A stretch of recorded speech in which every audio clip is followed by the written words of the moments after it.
Ask Me Anything. So we had a couple of great questions I'm going to go over today. So the first question was a question about pulling the foot high, which we talk about this a lot, but it's always worth repeating. And then the second question was about breathing. How do I prevent myself from getting so winded? How do I regulate my breathing? And, you know, it's definitely a common question because the first thing that happens when you start running is you get winded, right? So preparing yourself for that is really kind of the same like preparing yourself to go for a run, right? So I have to be able to do two things. One is kind of understand my running so that I can kind of put the breathing in, and also make sure that I'm comfortable with how do I say it? Breathing is a natural response. So like when we're talking right now, you and I would be talking, and we wouldn't be thinking about our breath. We would be breathing as we talked, right? So keep in mind that you already kind of know how to do this. The challenge is when you're talking, you pause, right? And you take a breath. So you can get more words out probably, right? In a single breath before you have to go and take a breath in. And normally we're not talking so fast that we're winded. Maybe me. So the challenge then becomes, I should practice my breathing when I'm not running, so that when I'm running, I'm just running. So one of the things I love with breath practice for breathing is I do this a lot. So you can take a band. I have this up for falling, but you can just take a band, a real simple band, and just put it around your rib cage, right underneath the rib cage. And it's just a great way to sense and feel that when we're running, our ribs actually expand like an accordion sideways. So if you put the band here, you can just, or put your hands here if you don't have a band, and breathe into the side. And what's really important about that, so you can do your nose, you can do your mouth, practice both, right? When you're running, use whatever you need. This is important. When you're running, please, restricting breath is not a good idea. Like when you're running, breathe. And most of us, when we get tense, we start to hold our breath. We don't even realize it when we're holding our breath. Like right now, I'm holding my breath, and all of a sudden I'll have to stop and go, right? So I don't want to, during my run, hold my breath and then go, hold my breath, right? I mean, it's not very efficient. You want the breath to match the run. So that means that first just practice this. Like I take the band and I tighten it, and I practice. So you can do your nose, you can do your mouth, right? That's on you. That's just play with it, have fun. But recognize it's the pattern, right? That's my breathing pattern. And then you can do something like when you run. So I have a ton of running drills that I love. So I do one for breathing. So like I'm going to get inside the band. I should have moved my phone, sorry. But watch, I'm going to put the band around where I just showed you. So right under my rib cage, I'm going to stand here, do a few breaths. And what's important is when I do that, I need my shoulders to be relaxed during my run and my arms to be relaxed, because they're going to be doing this, right? So if you breathe and you lift your chest and you put stress in here, then you limit your movement. So you need to be able to run and feel. See, I can feel myself expanding sideways, but I'm also practicing what? Just running. Up, up, up, up. And then I'm going to add my breathing because I'm in a drill situation. So I'm going to go, exhale. But see, I can talk to you. So keep in mind, I don't want you to talk while you run when you're not running, but when you're practicing, practice what it feels like to just breathe, just normally. And then you can fall a little bit more and practice deeper breaths. But the reality too, keep in mind, is that when you're running, you want to be as relaxed as possible. So practicing deep breaths is great. Practice. When you're running, you want it to be steady. So even if people are running a little faster, when you run by someone that's running faster, you don't hear them going, right? They're still relaxed, but their breathing will be quicker. Because it matches your cadence, see? So I would make sure to do breath practice, which is fun, I do it all the time. Really big, expansive breaths, right? To get stronger in your breathing and your diaphragm.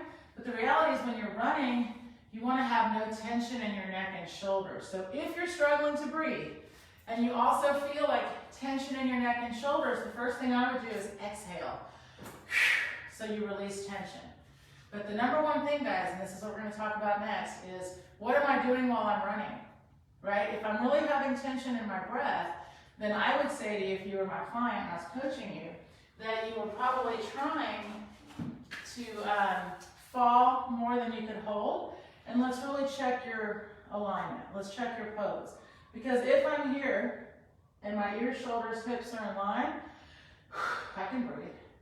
But if I bend over, it affects my breath because now I just bent over and cut off some air supply here. And if I'm here or here, this now you see what I mean? So first let's put ourselves in the right position to run.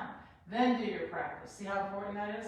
Put it together. So that's important for any of your running practice. The second thing I wanted to talk about today was someone asked me, and this actually came up last week, but I'm going to talk about it again. And she said, you know, I just feel like when I try to do what you say and pull my feet really quickly and hold a high cadence, I'm literally just getting tired.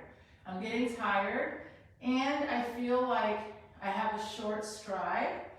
And when I do my other running the way I used to run, so she says, I like to push and use my hips. So then when she said, when I push, I feel like I'm getting a longer stride, okay? So I want to let's go over why that's going to be a difference of, you've got to change your mindset of how you see running. And that's important because most of us don't see running.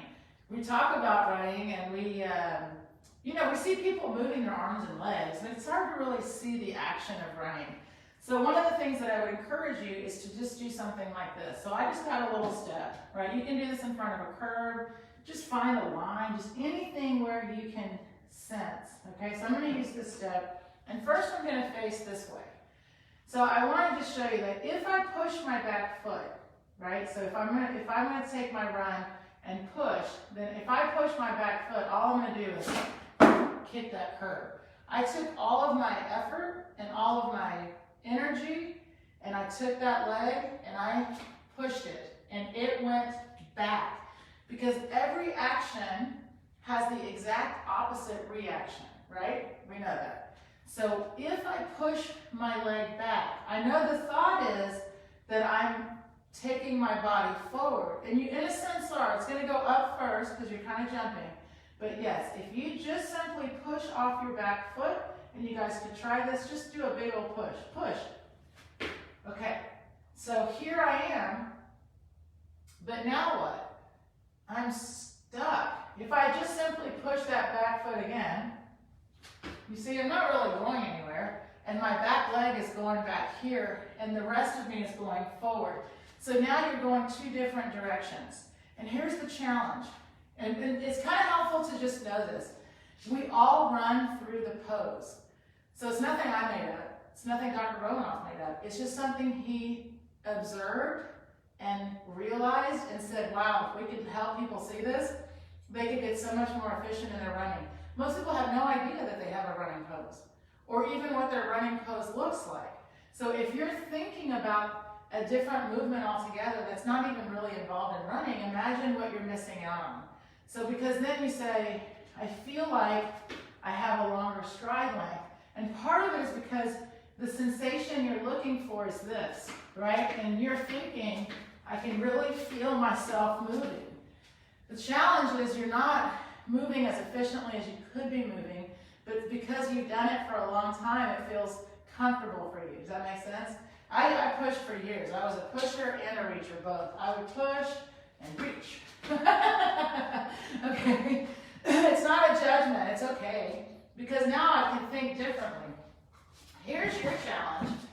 In running, first of all, if you fall forward and do nothing but pull your foot, look, you're right back in pose. And then you can continue traveling because running is a series of the same cycle of pose, fall, pull. So it's you fall, you pull, and every time you keep falling and you keep pulling. But you have a job to do, right? Because my body's falling forward and my feet are pulling to keep up.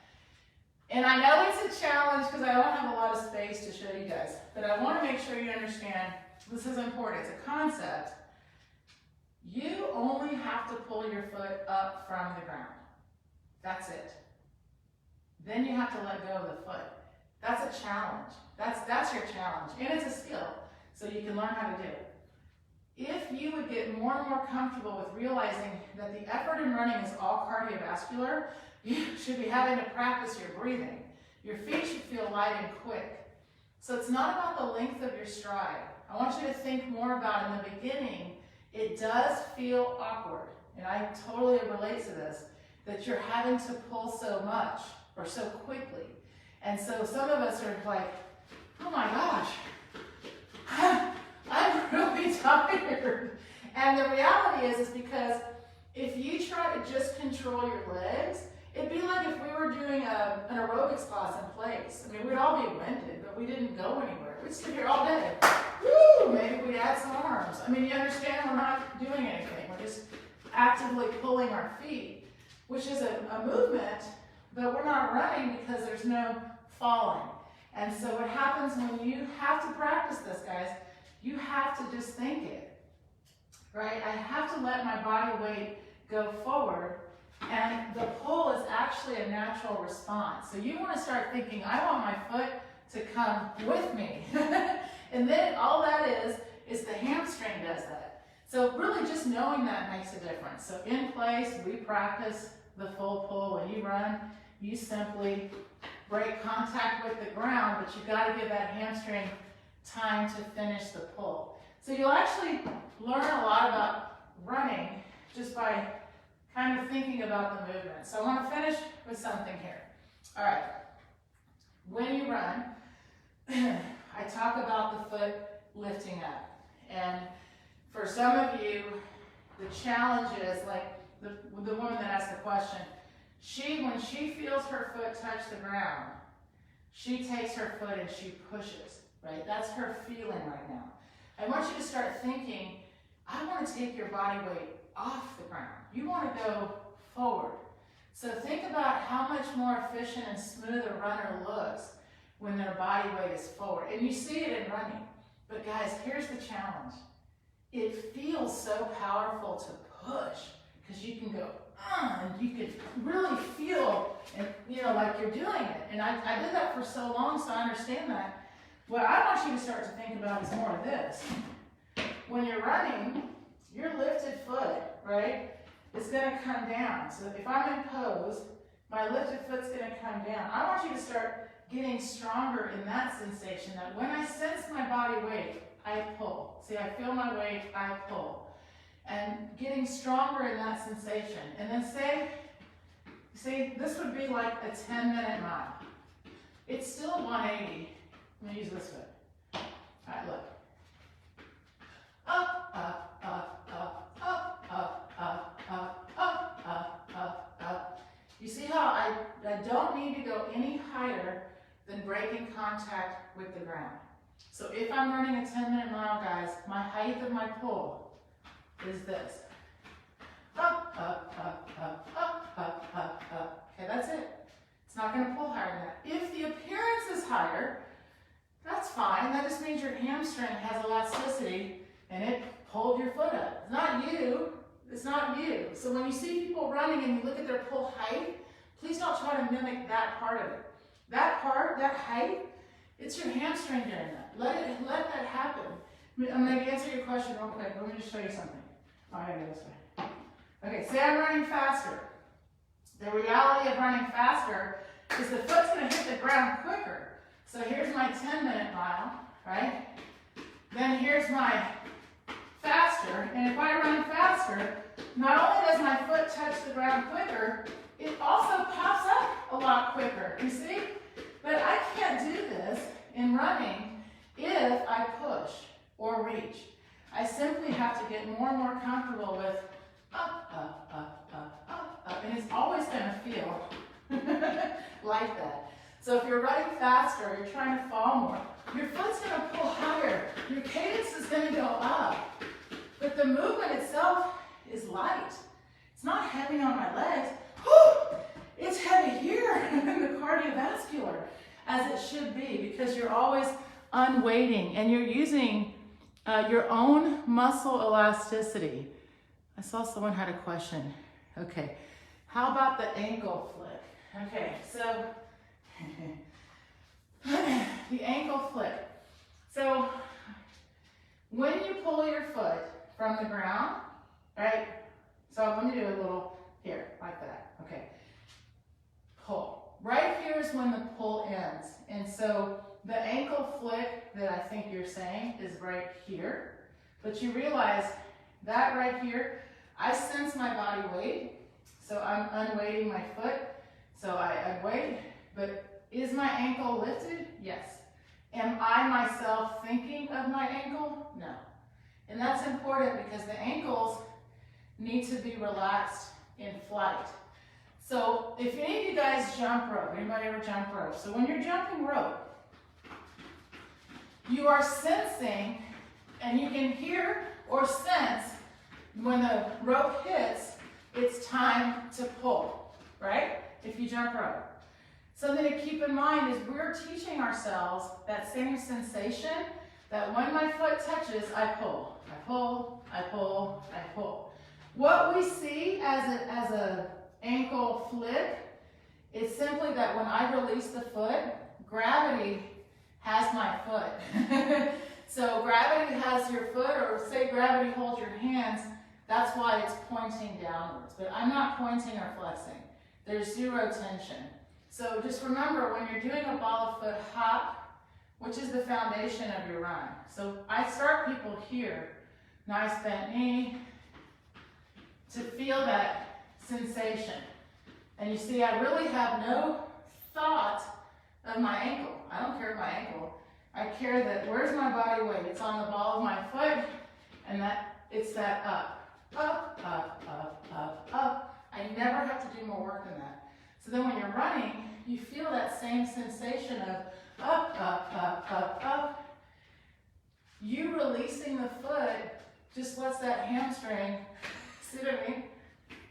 You know, it's so fun to play a little bit with what my body does. Because then if you realize, wow, my hamstring was actually totally designed for this and loves to do it, the height you guys see in people's running is really a lot of times because they have a lot of muscular elasticity in their hamstring. They pulled on time. Like those sprinters that we see that are like, their legs are like, you know, way here. They can't actively go, I'm going to pull my foot all the way up, you know, and then have the time to get that other foot that same height. That is timing. That's muscle elasticity, that's timing. Of course, they train that way, but you guys need to start thinking you have that same potential. Maybe not that much speed potential, but you certainly have the ability to allow yourself to do nothing but fall and pull your foot and start to play with some of the drills. If you haven't gone through the reboot, the RunRx reboot on YouTube, it takes you on how to get started and then kind of how to progress in your run. And I'm telling you, little simple things like there's always a curve in front of me. I just give you guys little things to think about. And so if I think about running where my foot's just under me, it's just developing that, you know, that awareness. And then I'll run with it behind me so I don't kick. And then I have to be like, okay, I'm ready to fall. And then see where you go, right? Sky's the limit. You can fall, everybody can do it. So I love the questions, keep them coming. Real quick, someone else said, this is the same thing. So in that pushing pattern, so she said, what about my glutes? Because I'm pushing with my glutes. Well, just to understand that your glutes, remember, are here to help hold this up. Holding your head up is a lot of work. Holding your head over your shoulders and hips, a lot of work. So your glutes are definitely working. So let's let them just do that. That way when you're running, they're gonna work the whole time. See, they're always, all your muscles are working, your whole body's working. You just only have to do that pulling part. So keep that in mind. Next time you go running, let me know how that goes. And she was also trying to hold a certain cadence. Guys, let your cadence progress. That's gonna happen as you keep practicing. So do some metronome drills, they're great. But please know that your body has to take a little bit of time to adapt. So if I just take a metronome and try to run for any kind of distance at a cadence I've never done, it's gonna just be a little bit awkward. So great to use in the drills, up, up, up, up, up, up, up, right? But if I'm running, keep this in mind, if you're running and it's hard to hold that cadence, and it's not really breath, it's more like your feet are tired, then just remember, get back, hold yourself in place for just a second, relax, and then find a fault point and let yourself go. I'm telling you, every time you kind of reset that way, your feet should feel a lot lighter and quicker. All right, guys, have a great week. Keep the questions coming. If you have a little twinge or something going on, we've got the quiz up on the site, runrx.quiz, and you can take the quiz and it gives you a nice little skill, strength, and self-care tip. And otherwise, we hope to see you next week. Thank you.